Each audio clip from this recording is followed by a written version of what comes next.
Have you ever wondered what it was like to live in ages past? Well, some 1,000 years ago, Northern Europe was terrorized by Northman raiders often referred to as Vikings, a group that has been so overdone and warped to all hell by pop culture with their horn helmets and such that it was really refreshing to see an adaptation in anime format that was trying to be this faithful to what we know of the Vikings. Vinland Saga is in fact trying to be so accurate that it pulls from two actual Norse sagas for its events, people and places, those being the saga of the Greenlanders and the saga of Eric the Red. On that note, there is some history nerding in this video among the anime stuff, but I'll try to keep that to a minimum. Also, in case you can't hear it from my voice, I'm really quite ill, so I apologize if this is a bit scuffed. So then what is Vinland Saga besides a historical depiction of Vikings in anime form? It's a nitty-gritty story of loss and revenge that is chock full of violence and the cruelty of man, originally written and illustrated by Makoto Yukimura, and for once it's a good anime adaptation born of a historical manga series that have had so far a pretty rough go of it if they got one to begin with. Looking at you, vagabond. But for once, we got an honestly great anime adaptation, and that is the topic of today. But I still haven't answered the question of what is Vinland Saga. In case you missed one of the greatest anime of 2019 and somehow aren't hyped to high heaven with the upcoming second season coming in winter 2023, let me correct that and tell you about the history of my people. And make sure you too will fall in love with the tale of Thorfinn and Askeladd and the rest of the merry gang of murderers and rapists burning their way through 11th century Britain. That is right, Vinland Saga is as brutal as one might expect from a historical seinen, given that life during these times was more often than not a terrible, if brief, existence. And Vinland Saga is not afraid to show that. Not only do the main characters commit horrendous acts, death is one of the major driving forces of the entire first season of the show. That and the hints of a search for a land where one does not have to kill to survive. A mythical land far across the sea called Vinland. Gee, I wonder where the series gets its name from. But uninspiring naming schemes aside, Vinland Saga is a great story with great characters, and being inspired by real historical events and people, it doesn't really follow a set pattern like so many animes do. You see, historical events don't really start off slow and bit by bit and in an interesting manner lead to a greater conclusion. It tends to be a rapid set of brutal events that rise and fall with human actions, and more often than not the carefully laden plans come crashing down, leading to even more brutality, sometimes even for a good cause. Well, at least a cause that is good in your eyes. Hard to see the guy who just had his arm lopped off enjoying the conclusion, but you know what I mean. That does then lead to the question of who is that fabled you in Vinland Saga, whose benefit do we as viewers cheer for, and who is right in all of this bloodshed? Well, that would be nobody really, but we're supposed to cheer for Thorfinn Thorsson, the orphan son of Thors, almost as if the surname already said that. Look, I didn't say the old Norse people were any better with names than we are now. Thorfinn had a relatively happy childhood in the frozen wastes of Iceland, where his father escaped to after having grown tired of war as one of the leaders of the Jomsviking, a group of powerful Viking warriors that were more like professional soldiers than the untamed bands most groups form. But if we've learned anything from any anime ever, it is that your past will always catch up to you, and so too Thors dies at the hands of Askeladd, a roguishly inspiring leader of a band of unaffiliated Norse mercenaries. And in case having your father go away to war to never return again wasn't traumatic enough, young Thorfinn had snuck aboard the ship and sees his father fall firsthand, and thus a core memory is born. As one might expect, Thorfinn doesn't take too kindly to this and swears bloody vengeance on Askeladd, and the story can truly begin as the two live happily ever after, pillaging and burning as they go. Now, in Askeladd's boots, most of us would have probably just had the screaming lad thrown overboard, preferably with a big stone tied to his ankles as a souvenir, and be done with it, especially since Askeladd is not the kind of man who'd lose a night's sleep over killing a child, but the man sees something in the boy, eventually becoming dad of boy, well, at least sort of. The two strike a deal. Thorfinn will not stab Askeladd to death in his sleep, but instead claims his revenge in a duel after having proven himself worthy, and in return he's accepted as one of the mercenaries and trained accordingly, really causing me to question Askeladd's will to live if he chose to train the one who wants his head. But I guess the old rule of keep your friends close and your enemies closer applies here. But I've talked about practically nothing but death and destruction, and while there is a lot of that in Vinland Saga, really hammering home that people are awful and they were no better in the past, there is so much more to the story, and especially to its characters.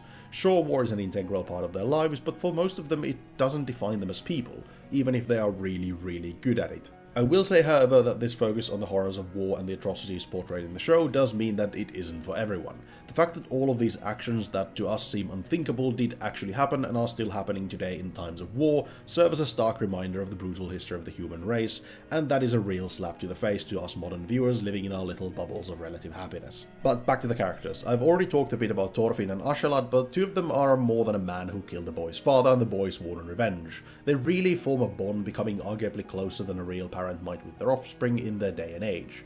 They seem to truly care for one another in their own somewhat twisted way, at least most of the time, and slowly and with time Askeladd's pasts and true goals become known to Thorfinn. He too feels something other than hate for the man he follows. Maybe not love, but at least a little spark of admiration, and as for Askeladd, well, fucked if I know. He has a bond with Thorfinn, that much is clear, but the nature of that bond is convoluted at the very least. I won't really dive that deeply into Askeladd to avoid spoilers, but know this, he truly is one of the best antagonists I've ever seen in an anime. Not only is he a detestable human being, he has goals beyond himself and is not afraid to sacrifice it all to see those goals fulfilled. He would even align himself with the very people he hates to protect those he loves, all the while slowly and insidiously undermining them from within, unless he saw something in them, that is. He's a horrible person you're meant to hate, but with his charisma and seemingly blatant disregard for anything but having a good time and winning, you can't help but to love him in all the wrong ways. Both him and Thorfinn truly are characters that go way deeper than the surface. And same goes for the other characters as well. Svein Forkbeard, the king of Denmark, England and Norway, looks to have the son he sees not fit to rule die in battle to save face as a father, before he himself dies. That son, Knut, slowly realizing this and with the aid of Askeladd and Thorfinn, becomes the man to challenge his father. And even Thorkel the Tall, a man seemingly born to fight, has in him a sight that appreciates the achievements of others, and fights to one day see a day of peace in his life. But only for a day, since it's in his blood and faith to die in battle, to be carried off to Valhalla, to fight and feast with his gods till the end of days. They're all deep and interesting with a bucket load of carefully crafted character building, almost as if they were real people, except they were real, well, at least most of them, and that really shows in a good way. Now, I brought up the nitty-gritty, the brutal and the realistic aspect of both the story as well as some of its characters, but anime isn't exactly known for being tame and down to earth, especially when there are battles involved. In fact, it's much the opposite. But shooting colourful magical laser attacks and exploding half a continent wouldn't really fit too well into a semi-realistic setting about Vikings. Thankfully, those aforementioned Norse sagas have got the back of the writer on this one. You see, for all of human history, one thing almost every culture has known is how to tell a damn good story, and the Vikings were no different in this manner. Often the saga stretched the boundaries of reality to show their main characters as superhuman with the great and unbelievable feats of strength and prowess in battle, while still remaining sort of grounded, since the truly wild shit was reserved for the gods. And Vinland Saga takes a similar approach, pushing its characters to appear that little bit larger than life with the things they do, while still remaining believable, at least in anime terms, striking that careful balance required in a story like this. But the feats of war is not the only thing that the characters of Vinland Saga portray. There is loyalty, bravery in the face of insurmountable odds, victory via sheer tenacity, and even love to be found, all in abundance if you know where to look. Even if looking for it might be a bit difficult at times. I mean, the story does revolve around Vikings, who, while also merchants and farmers, did have a culture of violence that emphasized death in battle, and it does take place during a time of war, making the violence even more prevalent, but trust me, it is there. Honestly, if you take nothing else away from this video, take this. The characters of Vinland Saga are easily the best part of the entire show, but unlike other anime which have their characters as the best aspect of the entire thing, like, I don't know, My Hero Academia for example, I found for once that there is not a single character that I hate in Vinland Saga, nor do they overdo it in a way that you'd forget half of them as soon as they're off the screen. Let's return to Thorfinn for a second, or more specifically his status as a main character and the meaning of Vinland for him. At his final moments, Thor tells his son to live a happy life of peace, which Thorfinn quite spectacularly fails to do, but what sets him apart from the other warriors seeking battle is his eventual desire for peace and the loss of his will for vengeance. Thorfinn, like his father, grows weary of the bloodshed and daily violence, remembering the tales of mythical land of Vinland, where everything is abundant and all people can live in peace. And while not really present in the first season, according to the author, Thorfinn's search for Vinland will serve as a counterbalance to even out the violence. This desire also shows that Thorfinn isn't so tied to the Viking fate, and somehow brings him even closer to Askeladd in terms of their goals. At this point, I feel it prudent to very quickly mention that Vinland has in fact nothing to do with Finland, but is instead an island off the coast of Newfoundland in modern-day Canada. But back to the anime for a little while more, since I've yet to discuss the music and the sounds. And honestly, there is not much to say in this regard, it just kind of is. Both the music and the sounds are drowned somewhere deep below the visual mastery, the horrible actions of the characters, and the sheer depth of the story. That being said, the voice acting does not suffer the same fate. I don't usually talk that much about voice acting in these reviews since there are so many iterations of it depending on if you watch it subbed, dubbed, and dubbed in what language for that matter, but for Vinland Saga I could not leave it unmentioned. The Japanese voice acting, that is, because it is absolutely phenomenal, and I'm mainly talking about the emotions portrayed in the voices of the characters, and that might be partially down to the topic at hand,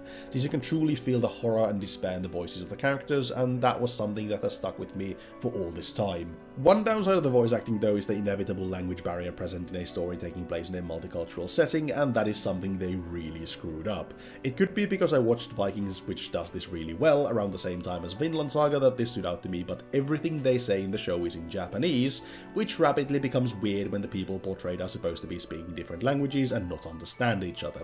They didn't even bother to come up with a made-up language like most isekais do for these segments, which did become quite irksome the more it happened. So then, in conclusion, what did I think about Vinland Saga? First of all, it is no big secret that I love historical anime, especially ones that are grounded in reality and take place during interesting time periods. I mean, Golden Kamuy is my favourite anime of all time, so that should already speak volumes of my opinion on this show as well. Not to mention that I do love well-written realistic characters, and you can't really go much more realistic than taking an actual person that has once lived and adapting them into your story, even if their life hopes and dreams were vastly different from ours today thanks to a span of centuries. But Vinland Saga is much more than the sum of its parts. It's a deep tale that surprises you with every one of its aspects and creates something beautiful from the shadow of death and destruction. In terms of a purely numerical value, I'd be tempted to give it a 10, but it still didn't quite reach the same levels of adoration in my eyes as Golden Kamuy did, so let's go with as close as I can without quite being there and call it a 9.9. Honestly, I'm thinking of giving up on the numerical rankings as they seem somewhat arbitrary, but if you do like them, do let me know in the comments below. If you're considering watching or reading Vinland Saga yourself, I'd heartily recommend it. I don't usually talk much about manga in this since I'm not in a position where I could read a lot myself, but I'll make an exception here since Vinland Saga is one of the most critically acclaimed manga of all time. But if, like me, you're strictly an anime watcher and cannot wait for more, fret not, Season 2 is just around the corner if you're watching this at the time of recording. With that in mind, go immerse yourself in the brutal lives of the Vikings and see for yourself that there doesn't always have to be a good guy in a story, just someone who is a little less evil than the rest. And before I go, leave your thoughts in the comments below. Did you agree or disagree with my verdict? Have you already fallen in love with Vinland Saga or couldn't care less about some hairy dudes from the north? If you like this, like it, dislike if you didn't, subscribe if you're new, and check the links in the description if you want to engage with me outside of YouTube, and go have a look at some of my other content as well if you're so inclined. With this, I have been Cheese, and I hope to see you next time with more anime goodness. Ta-ta for now.